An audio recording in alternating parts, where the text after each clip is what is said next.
got sober, I was like, wow, I can actually maybe do something with myself. Absolutely. Do something with my life. I saw a future finally, because before I had no dreams, aspirations. I think the biggest dream I had was to become a bartender. Okay. I was like, that'd be fun. I'd make good money, a lot of tips. So Whole different lifestyle. Yeah. And then I lived there for 2.5 years, and then I moved out here. Very cool. Okay. Moved out here, and it's been fun. It's okay. It's so different. I got so used to LA, and I fell in love with LA. I never thought I would leave at all. I thought I was going to be there till I was like 40 or something. Right. But yeah, no, God brought me here, and I'm grateful for it. Good. It feels familiar, it feels like North Carolina a little bit. Okay. So I'm not against it. I just haven't. Except the people aren't as nice. Yeah. People are really nice in North Carolina. Yes. That's where I was stationed in the Marines. Everybody was so nice. Fayetteville. Jacksonville, Charlotte, and then I'm having a complete blank. I didn't know they stationed people. I thought Fayetteville was the only place they... No, Camp Lejeune. Oh, my God. It's okay. It's okay. North Carolina. Carolina. I'm surprised you named as many as you did. We were an hour away from Myrtle Beach because that's where we went on the weekends. Camp what? Camp Lejeune. Wilmington. I know a little bit about North Carolina. Okay, yeah. Wilmington. It was right around Wilmington. Yep. But you were born and raised in Baltimore? Yes. How is it here? How is it? What have you seen in terms of kind of addiction and mental health? Because there was an article that came out the day before yesterday about Baltimore being the U.S. overdose capital of the country. I think it's second place to Kensington, Philadelphia. 100%. I have been to Kensington. I go there every couple months and help my friends speak and hand out clothes, and it's absolutely heartbreaking. Baltimore does definitely have a pandemic going on with the overdose, but I think it's far second, third place to Kensington, Philadelphia. But Baltimore, it's when you start getting down into West Baltimore, it's not only the drugs, it's the violence. Yeah. It's the lack of police support. It's a lack of almost like they don't give a shit. And they're just like, let them take themselves out. We'll deal with it afterwards. But the resources are not there for Baltimore City. There's a couple treatment centers that I work with, but it's almost as if they'll take them detoxing, they'll take them right off the street, but they only hold them for 10 to 12 days. There's no long-term, long recovery kind of basis down there in the city. So they'll start off in the city, and then we'll get them transferred over to us, and then I'm in charge of trying to find them in a sober living house or an IOP program with housing and funding and job opportunities. But the city's almost like a triage. Yeah. They'll take them in for a couple of days, week to 10 days, and then they send them on their way. And it's just that they fall into the cycle. Yep. And that's what they'll do. They'll go there for 7 to 10 days. They'll do their detox, get transferred out to a better place for maybe 30, 60 days to get their mind right. And then when they feel, okay, well, I got enough drugs and alcohol in my system, I'm going to go back and redo it again. And they find themselves in that repetitive cycle. You're saying law enforcement doesn't do much in terms of the crime and violence. And yeah, with the statistic, it was 6,000 in the past 6 years. So that's 1,000 every year in Baltimore due to drug overdoses. That's multiples and multiples a day. So what do you think people can do out here in organizations like us, like Fuck the Stigma, because we're new out here, can do? Like, we're trying to do naloxone trainings and passing those out, but what else do you think we could do? I mean, a lot more fundraising, a lot more awareness. Nonprofits are really needed around here. We don't have many nonprofits that are actually organizing and starting fundraisers or bringing awareness to what's actually going on. There's people that do the YouTube videos and walk down West Baltimore and go into the bandos and find remnants of drug abuse, but there's nobody going out there and really speaking with the people who are suffering with mental illness and addiction and trying to get to the root cause of what's really going on. Because as we know, the drug addiction and the alcoholism is a byproduct of something greater that's going on, which usually 9 times out of 10 is mental illness or trauma, something that they don't want to deal with, something that they want to numb and forget about. So the drugs, even for me, the alcohol and the drugs were for me to numb. I didn't want to feel or think about anything that I've went through. It was so much easier to go grab some alcohol or take some pain pills or smoke some PCP or pot or whatever. But heaven forbid I deal with the real reason of why I started doing it in the first place. And then it becomes that you've been doing it for so long, you forget why you even started. And then Yeah. it becomes habit and life, and you need it to get up and need it to function, which I don't believe there is such thing as a functioning alcoholic or an addict. You're surviving. You're a surviving Yeah. alcoholic and addict. So I don't even think I ever said this is Tim. This is Tim, and you survived 27 years of active addiction. Correct. Give me a little bit of like a rundown of what that looked like for you, and how you it's also Mental Health Awareness Month, and I also want to hear a little bit about your mental health struggles, especially as like a man. A lot of men don't feel comfortable because there's a stigma with it, don't feel comfortable about talking about their mental health. Huge. So I want to hear it laid on the table. So I'll do a brief thing of how I grew up. There was no drugs and alcohol in my house. Yeah. My father was actually a Baltimore City police officer for 37 years. Oh, wow. He drank on Christmas or a holiday or a birthday. Never saw him drunk. He would have a glass, and that would be it.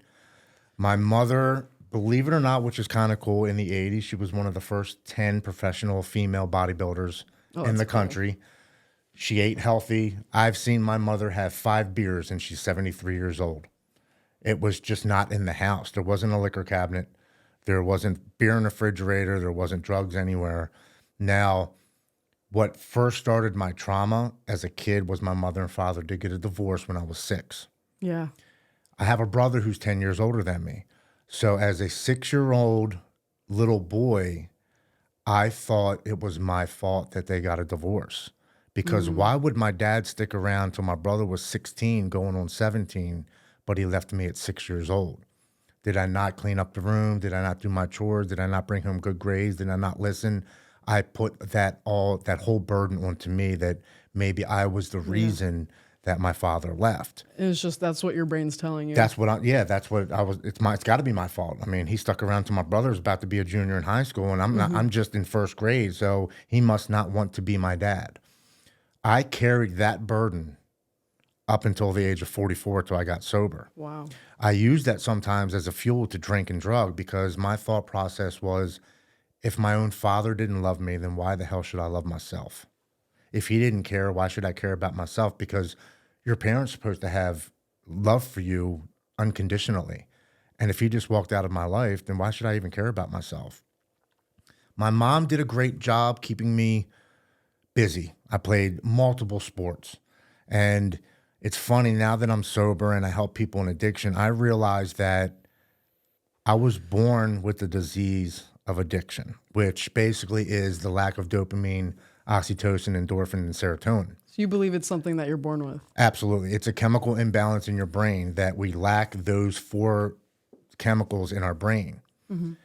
I played sports. I wasn't just a pitcher. I was an all-star national pitcher for the pitching team, I didn't just play football. I was an all-star running back and safety.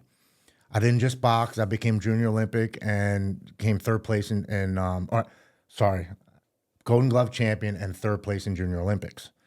Skateboarding, I didn't just skateboard. I grew up with Brandon Novak and Bucky Lasik, and I was on skateboard teams, and I took everything to that next level.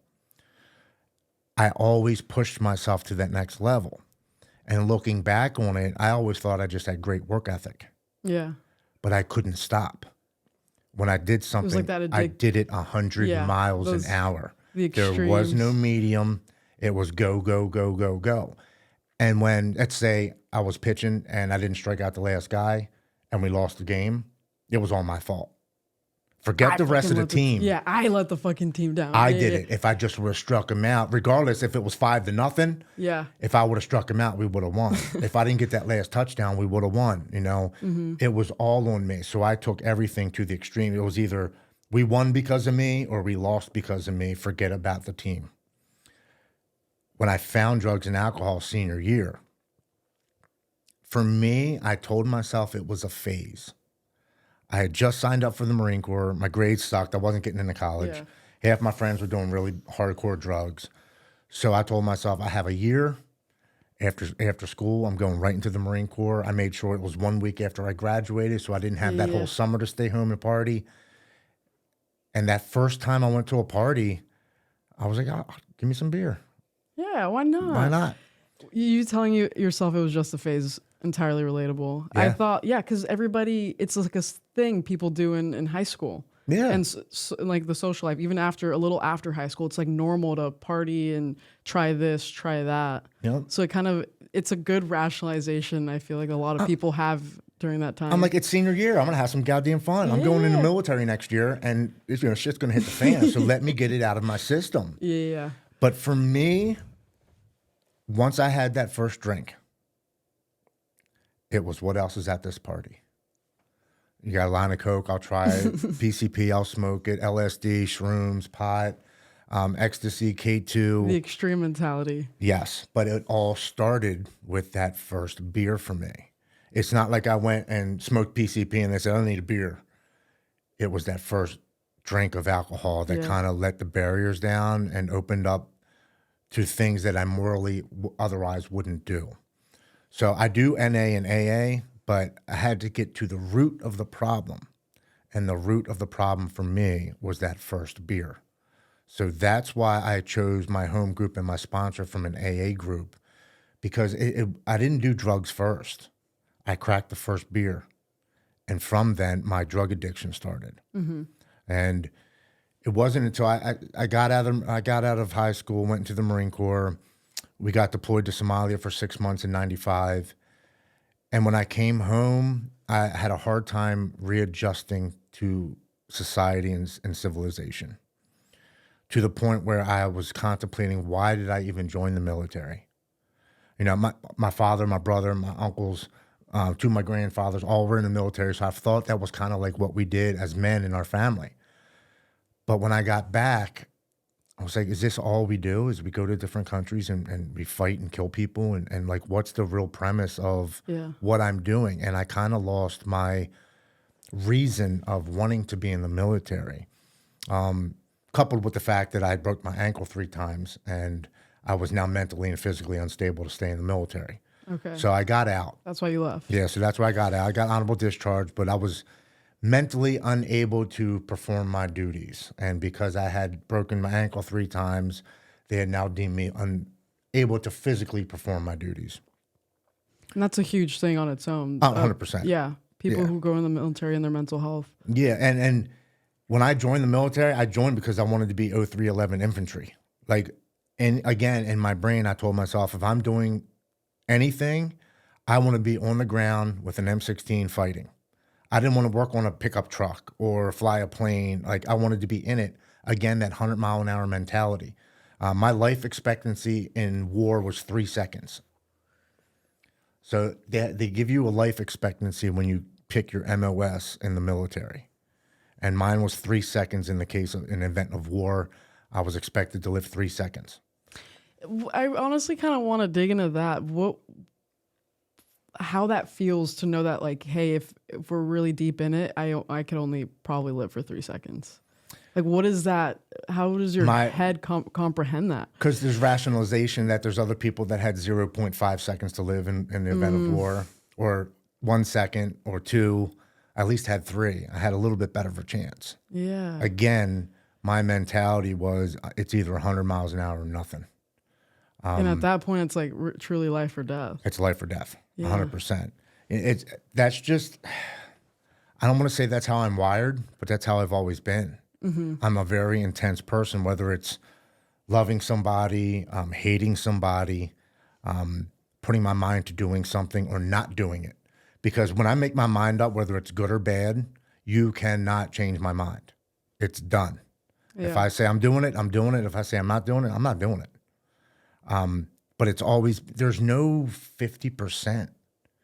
So when I joined, I'm like, there was no balance. No. And there goes the bipolar disorder. Yes, you said you were diagnosed with bipolar 1. Yes. And tell me what that means. So there's bipolar 1, bipolar 2. Yeah. Bipolar 2 is a little bit more manageable with meds. Bipolar 1 is manageable with meds, but bipolar 1 is the extreme manics and the extreme depression. Okay. A lot more racing thoughts, a lot more panic attacks, a lot more anxiety. Bipolar 2, look, our life has emotions. We're going up and down, right? Yeah. Bipolar 2 is a little bit rockier, and bipolar 1 is peaks and valleys. Okay. It's more intense. So I could go on a manic mode for a week, barely sleep, barely eat, go, go, go, go, go. And because it's lasting for so long, when I crash, I'm to the point where I can't get out of bed for 3 or 4 days, Okay. even medicated. It's a little less, but it's still, I can go for days. Once I make my mind up to do something, even now being sober for 3 years and 3 months, it's almost impossible to change my mind. I have been fortunate enough to meet somebody that over the past couple months has been able to calm my thinking down. I've never had that before. Yeah. So things happen for you at the right moment when they're supposed to happen. And I truly believe that we meet people along the way that were meant to be put into our path. I 100% agree and believe that as well. But sometimes I get so wrapped into what I want and when I want it that I forget. But when I take a step back from that, I'm like, you know what? This is all God's plan.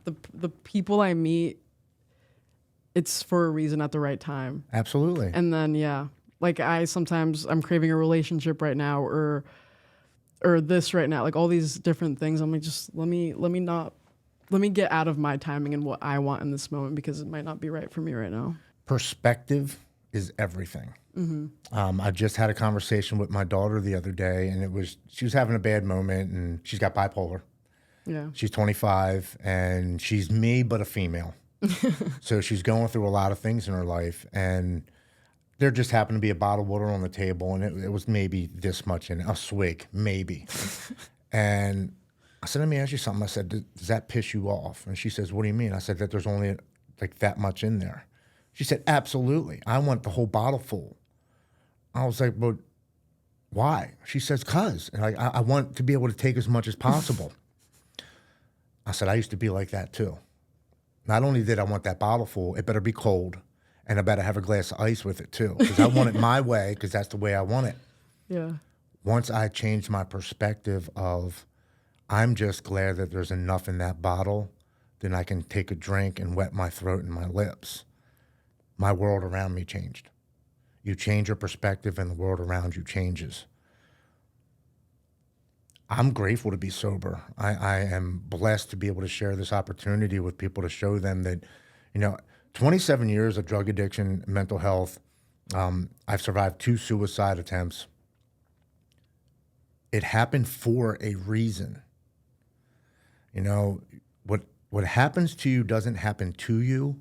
It happens for you. Mm-hmm. Whether it's a good lesson or a bad lesson, there is always a lesson. It is up to you to find out what you're trying to be taught. So I tell people in any meetings that I do or any places that I speak or any of the clients that you're not being punished, you're being educated. Mm-hmm. What's the lesson that you're supposed to be learning from what you just were taught? That's huge. And I feel like I've changed my perspective into what you were just saying a lot recently.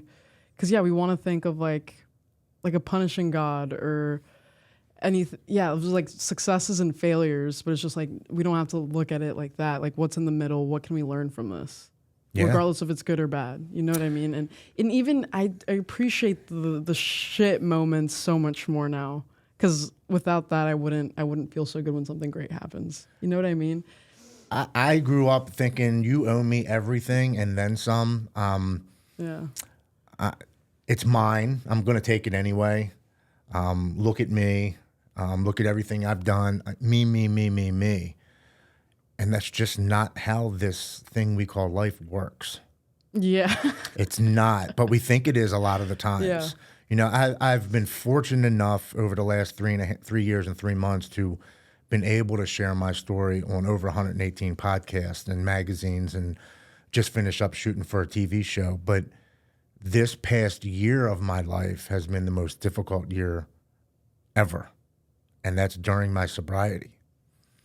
And I share this because I need people to understand that happens on life's terms. We have no control over what happens in our life. but we do have the control on how we react Yes. to the situations that happen in our life. Once I took my hand off that wheel and tried to guide and drive and direct my life, I've been the most peaceful I've ever been, ever. On or off drugs, on or off medicines.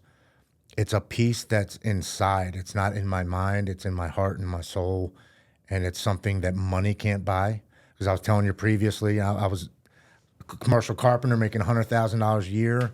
I make nowhere near that, but I am the most happiest I've ever been. And this past year, unfortunately, in June of last year, we're coming up on June 16th of this year, I found out that all three of my daughters and my sister were molested by my brother. And 3 days after that, my cousin, who I grew up as a big brother, was found dead after suffering with mental illness and addiction for 35 years. 4 days after that, I found out my wife of 28 years has been having affairs on me all during my sobriety. I drove to the liquor store and I sat in the parking lot and I beat the shit out of the inside of my truck and I screamed and I cried. Why is this happening to me? Because I've helped so many people around the world. I've got hundreds of messages from the people that I've helped. I work in a treatment center. Like I do all this great stuff. Why is this happening to me? I don't understand. I've done everything you've asked me to do. And the only answer that I got was, you would not have been able to handle this in your addiction. I started my truck and I left. Perspective. Yeah. I looked at why I was going through this. What was I supposed to learn? I could have went and killed my brother. Now my mom's got a dead son and one in prison for the rest of his life. My kids don't have a father around to show them how to deal with trauma and not pick up drugs and alcohol. My cousin's still dead. Nothing what I would have done would ever bring him back. My wife still did what she did because she's dealing with internal things herself that had nothing to do with me. The empathy that I've been able to come up with in sobriety out of being a full-blown addict has allowed me to see things so much clearer in life. It's not always fair what happens to us, right? But there's always a learning lesson out of it. And sometimes it's fucking painful. For sure. It's like because we get wrapped up in the emotion of the anger, the sadness, the grief. It's hard for us to see anything else besides like just pain and like, why would this happen to me? Why me? Why me? But no, that's honestly beautiful the way you were able to shift your perspective that day. Yeah. And I used to be the why me, right? Yeah. But now it's why not me? Because I'm strong enough to handle that shit now, right? And I can learn something from this and show other people that no matter how bad life gets, because that was a lot of shit to deal with within 10 days. Yeah. Right? And I could have threw it all away and went and picked up drugs and alcohol, but I didn't. Would have been we would have called it a good excuse. Nobody that I tell that story to says, I don't blame you. I would have done the same thing, right? So not only do I had justification for myself, but everybody I tell that story was like, oh yeah, I would have done the same thing. It's not going to change anything. Yeah.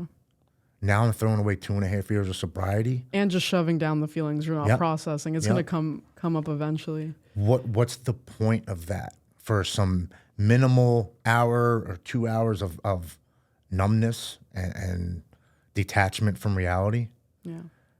The fact that I'm sober and I get to experience the emotions is the blessing. Because I suppressed my emotions for 27 years. So being sad or happy or glad or angry or you know, all that, the emotions that we get to experience in human existence is why we're here. Yeah, it's beautiful. You like experience the whole variety and spectrum of emotions. It really is. I've found a great new appreciation for it. Yeah, and going back to the question that you asked a couple minutes ago, you know, on paper, I'm supposed to be this tough guy. You know, I was a professional mixed martial arts for a couple of years. I was a Marine. I was a junior Olympic boxer, right? I take care of myself physically, and then people see me cry. And they're like, I don't get it. I'm like, what don't you get? I'm a human being. Right. Right? Regardless of how I look or how I carry myself or the things I've done, on paper, the macho man kind of cool stuff, right?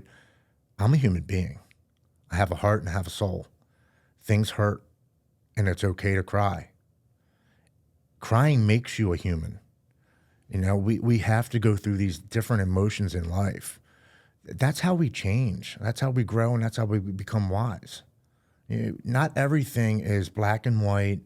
Because I grew up, my dad's 78. I fell down, you rub some dirt in that shit, you get up and walk it off.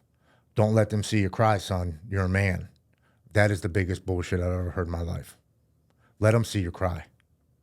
But let them see how you pick yourself up and keep moving forward.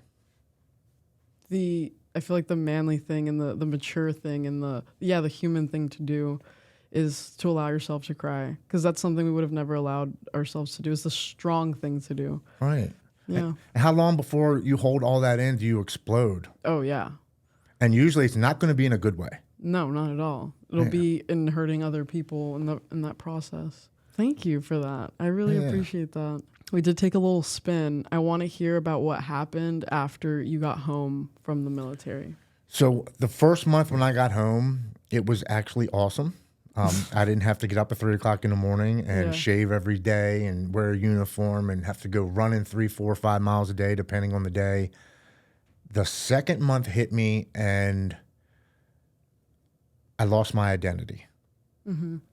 Ever since I was a little kid, I was a baseball player, a football player, junior Olympic boxer, a skateboarder, a Marine. Now I'm 21.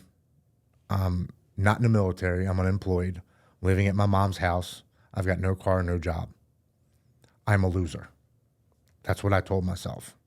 The third month hit and I fell into a tremendous severe depression.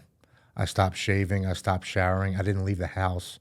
I was drinking every day. I was smoking pot and I was taking pain pills because I don't have a drug test to do anymore. I found myself one day, I went into my stepfather's armoire and I grabbed his gun and I sat it on my lap. And I remember crying and contemplating using it. Thank God at that time I had a girlfriend and I called her and I said, hey, there's something wrong. I'm staring at a gun in my lap. I don't know what I'm doing. I need help. Fortunately enough, she came over. She took the gun from me. Later that evening when my mom got home from work, I told my mom, there's something wrong. I need to see somebody immediately. I didn't tell her I just had my stepfather's gun in my lap. She would have had me committed. And I literally was not trying to do any of that. But I knew I needed to talk to somebody and get some help. So that week, she got me in to see some psychiatrists and some psychiatrists, and they diagnosed me with bipolar 1 manic depressive disorder. Now, in 1995, going into 96, PTSD was not a known diagnosis. Really? Absolutely not. You can't tell me the government didn't know that they put our military members under some serious stress. But literally when I got out, it was, here's your papers. Here's the number to your local VA office. Thanks for your service. That's it. They didn't set you up with psychiatrists. They didn't set you up with a VA. They literally handed you your discharge papers. Here's the address to the nearest place you can go. Good luck getting in. There's no support or anything. Zero. Now it's changed a lot. Okay. The support system for the VAs and Veterans Affairs has tremendously changed, but it is still so far where it should be. We don't focus enough on the men and women that not only sacrifice their life for the country, but come back mentally ill from the things that they've had to do.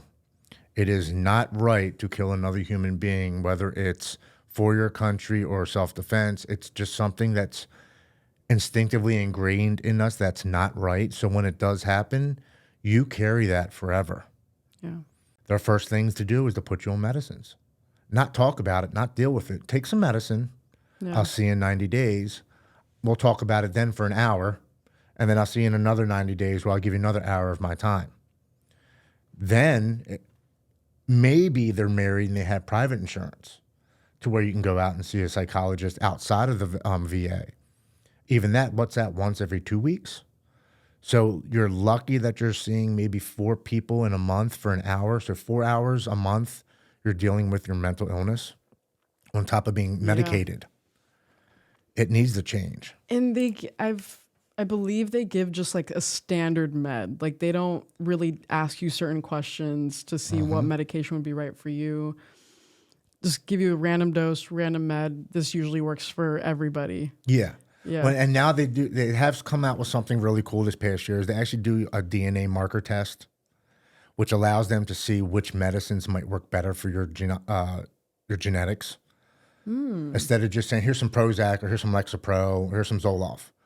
They'll do a DNA test and say, okay, well, Zoloft might help you, might break you out in hives. You might not be able to take that. Lexapro might be the best thing for you, or Wellbutrin might be the best thing. They do this test now where they'll see the genetic markers that the meds might connect to better than other meds. So it might cut down huge. on the process of a 6-month guinea pig, if you would, kind of a thing where they're like, okay, those 3 don't work. We'll try these 3 over there. Oh, that 10 milligrams isn't like working. The most right. efficient way of going about it. Yeah, we'll put you up to 50. Oh, that made you sick and gave you headaches for 2 weeks. Okay, well, you got to take 2 weeks off before you start showing it. It's just... What's this called? What would you say it was called again? It's a genetic DNA marker test. So How new is this? within the year that I've heard that a Wow. bunch of my VA friends have been taking. So they'll go in there with mental illness or addiction problems, and they start them on this test, and it's a DNA marker where it pulls up that certain medicines might work for you and certain might not. And it kind of limits the testing pool. There's still a big testing pool, but it's not, like for me, to be honest with you, even though I was drinking and doing drugs, I switched 27, 28 medicines over 3 years. And again, none of them, there was one time where a good year worked. But I was taking my medicine every day, which I don't know if you know this, but people with bipolar, they tend to take their medicine for months and they feel great. And they stop taking their medicine because they feel as if they don't need them because they feel so great. But it's because of It's because of the medicine, right? Yeah. I didn't realize that until I got sober. But I did that a lot. Yeah. From the 21 to the 44. I don't need this medicine. I'd rather drink and smoke some pot. Besides, it doesn't work anyway. And I feel great. It was working and was absolutely doing what it was designed to do. I also had a problem telling myself that I was born with a chemical imbalance. How come? I thought I was different. Why do I have to take something to be happy and sad in a normal Person doesn't have to. and a normal person doesn't? Why was I born like that? What did I do to deserve this? It wasn't until I realized when I got sober that not everybody can handle being born with a chemical imbalance. So maybe I was chosen to go through this in order to share my story and to tell other people it's okay. You're not different. Yeah. You were picked because maybe you're stronger than some other people. Maybe you're picked to show that it doesn't matter what you were born with. We're all still beautiful people and we're all still the same. So whether I got to take one pill, whether it's for my mental illness or blood pressure or heart problems or heaven forbid cancer, I'm taking that medicine so I live and survive, right? What's the difference in me taking a little pill for my bipolar? It's the same thing, but I always put that stigma up of, well, I have to take something to feel like you do every day. This is bullshit. I'm not doing that. Just give me a beer. Yeah. It's the same thing. Yeah. I would, if I had heart problems or high blood pressure, I would take my medicine every day because I don't want to die. Yeah. Mental illness and the disease of addiction are the only disease that tell you you don't have to take that. It's okay. It tricks you. It really does. When you came back from the military, you were diagnosed with bipolar 1, and that's when they started trying to prescribe you medication, and then you'd feel a little better, get off. So, and then you were drinking and using on top of it, so you never found this good. You never had a balance with it. When you got sober, is that when you actually started to, did you find the right medication, or the medication that you were working before started working because you're not mixing substances? Yeah, imagine that. It was, I actually, when I got sober and they started putting me back on bipolar medicines, they said, which one do you remember worked the best throughout all the years of taking them? And I remember saying Lexapro worked best for me because I was on that at one point for about 1.5 years. Still drinking and drugging, but I remember that's the one that I took the longest throughout the years. Mm-hmm. So they're like, well, we're going to put you right back on that. And we'll start you at 5 milligrams, which is the lowest a milligram that you can possibly take. And I started taking it.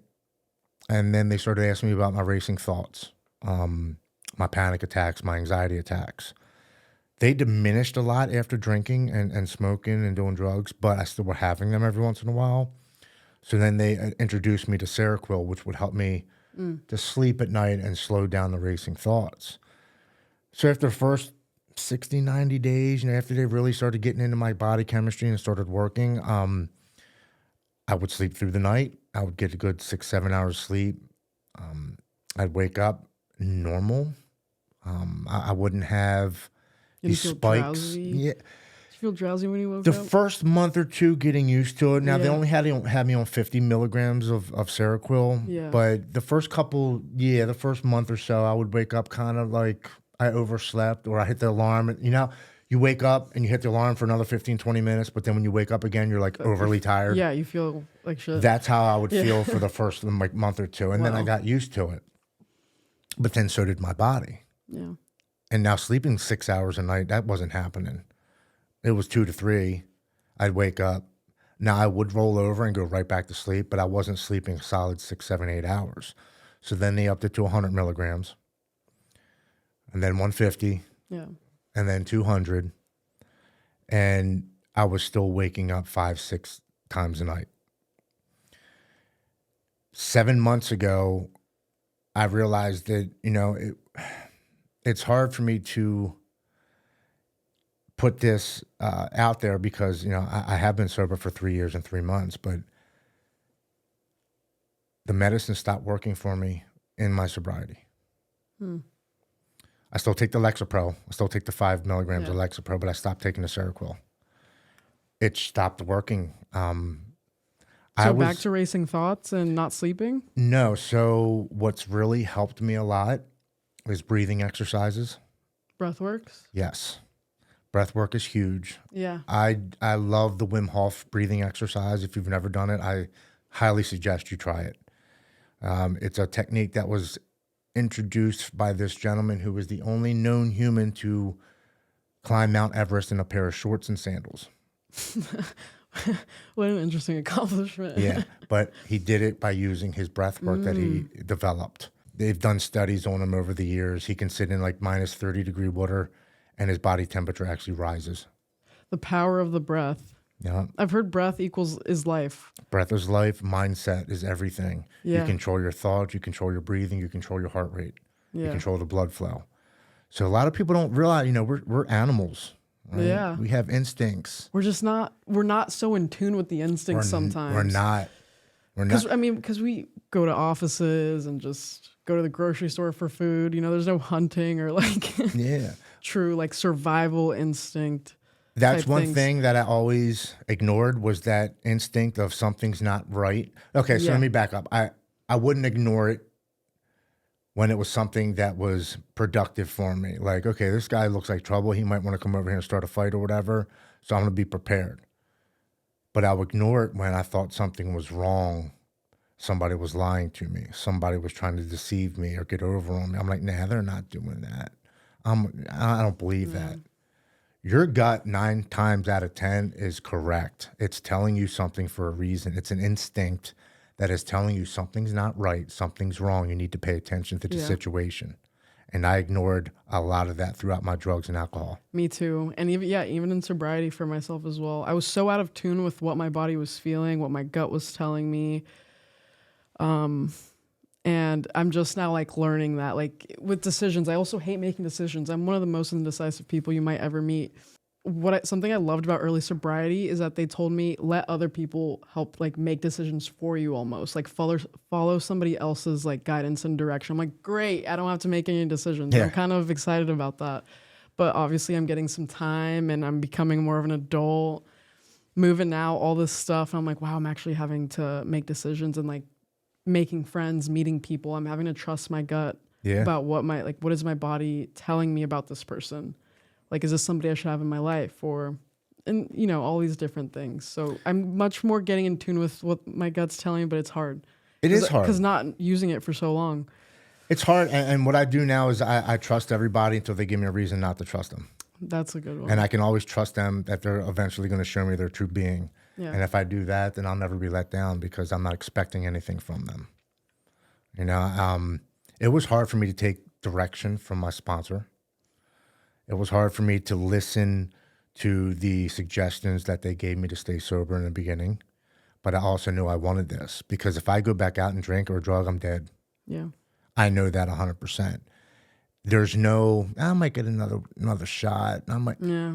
I know who I am, and I know if I go back out there, like I went out to dinner last night and I looked at the menu and I looked at the beer and I could taste and feel the coldness of the drink. But I knew already ready. I would have ordered a 22-ounce tall glass and I would have guzzled it. I wouldn't have sipped on it like a Sunday evening. I would have took the whole thing down immediately and ordered a second one. Yeah. I know it's life or death. You saying that, it reminded me, yeah, you have 3 years, 3 months. I'll have 3 years in August, God willing. But we still, even with a few years, we still think about it.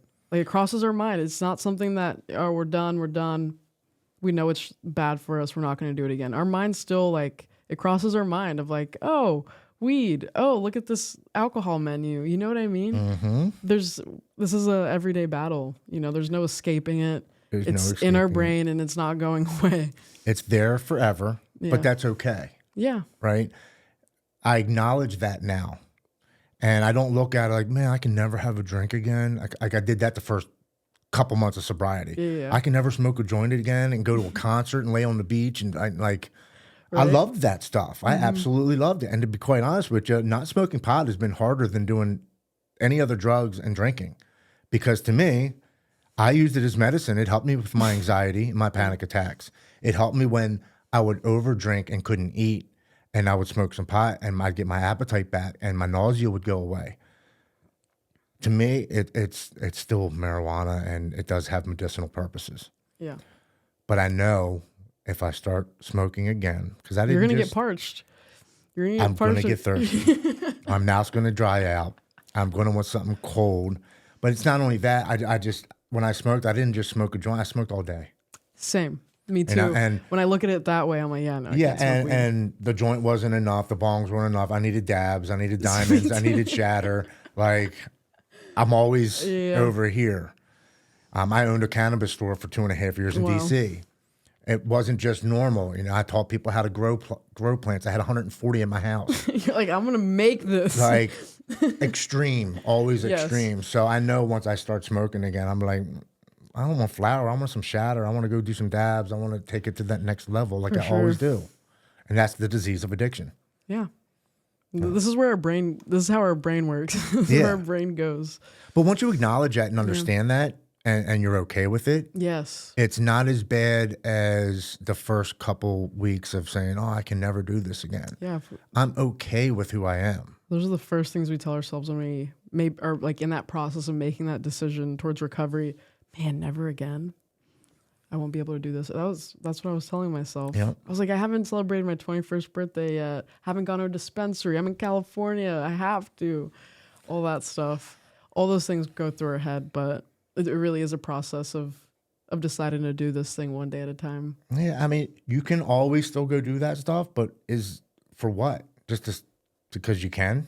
It was like growing up, it was just something I like almost looked forward to. Yeah. To be honest with you, so I got sober in 2021. Maryland, I think it became legal this past July. So it hasn't even been legal for a year. The dispensaries? Not medicinal wise. Recreational. So in July of last year, it became recreational, right? Yeah. And I remember being like, you got to be fucking kidding me.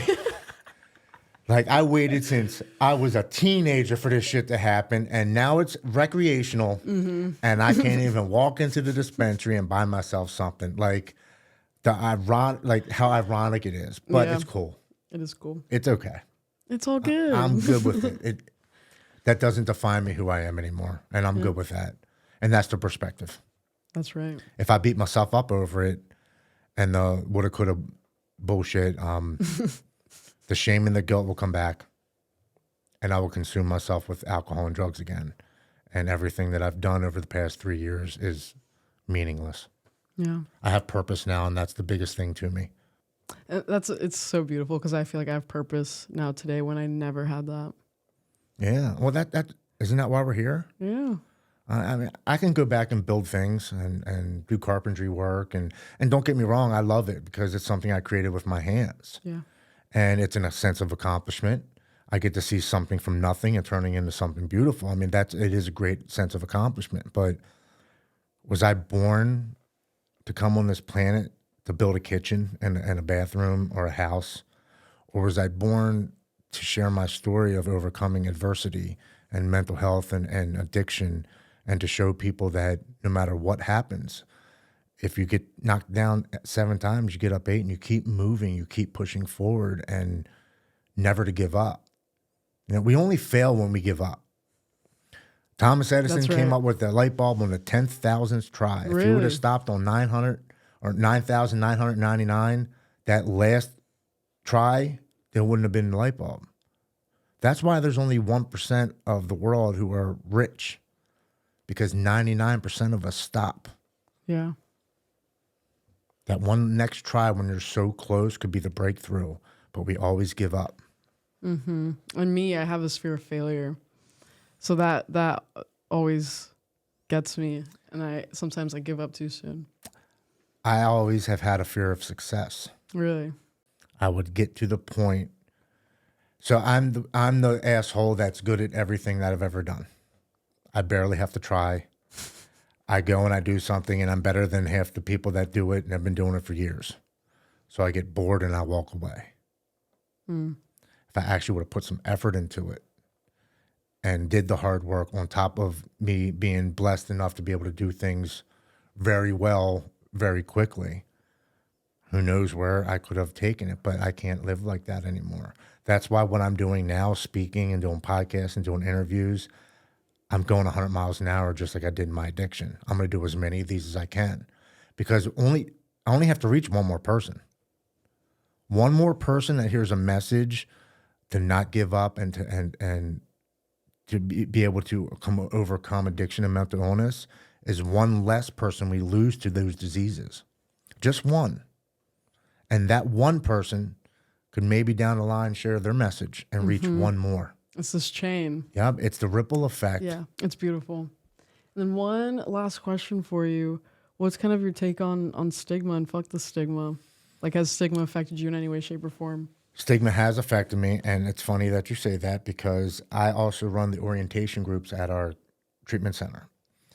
And one of the rules that we have to explicitly tell the clients is when they leave the building to walk across the parking lot and go across to the gazebos and smoke cigarettes.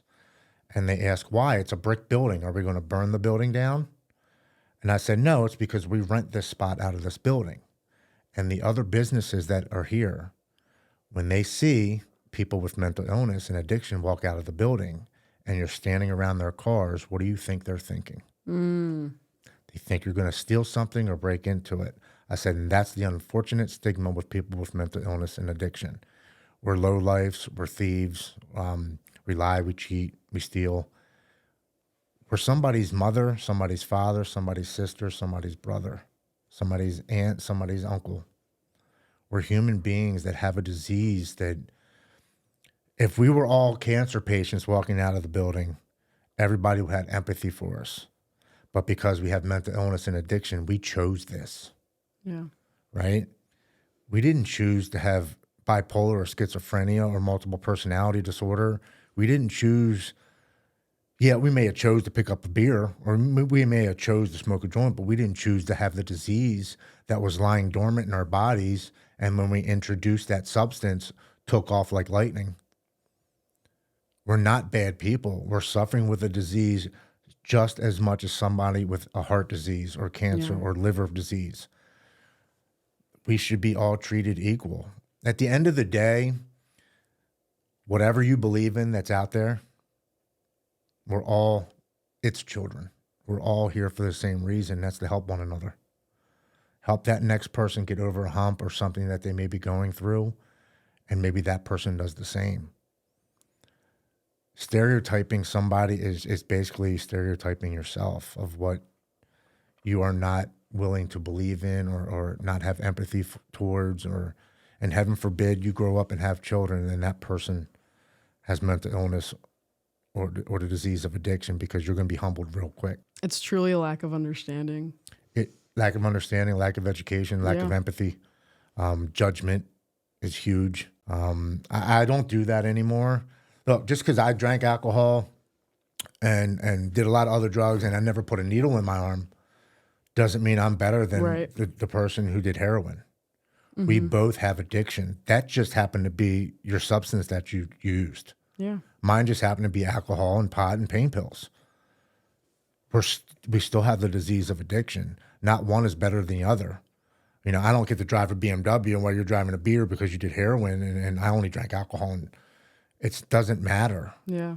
We still have the disease of addiction regardless of the substances that we used to numb the pain. And I really appreciate you coming on the Fuck the Stigma podcast and bringing to light men's mental health, veterans' mental health, and your story in recovery. Thank you for having me. Again, you gave me the chance to reach one more person, and one more person that we reach is one less that we lose to this disease of mental illness and addiction. So I thank you so much.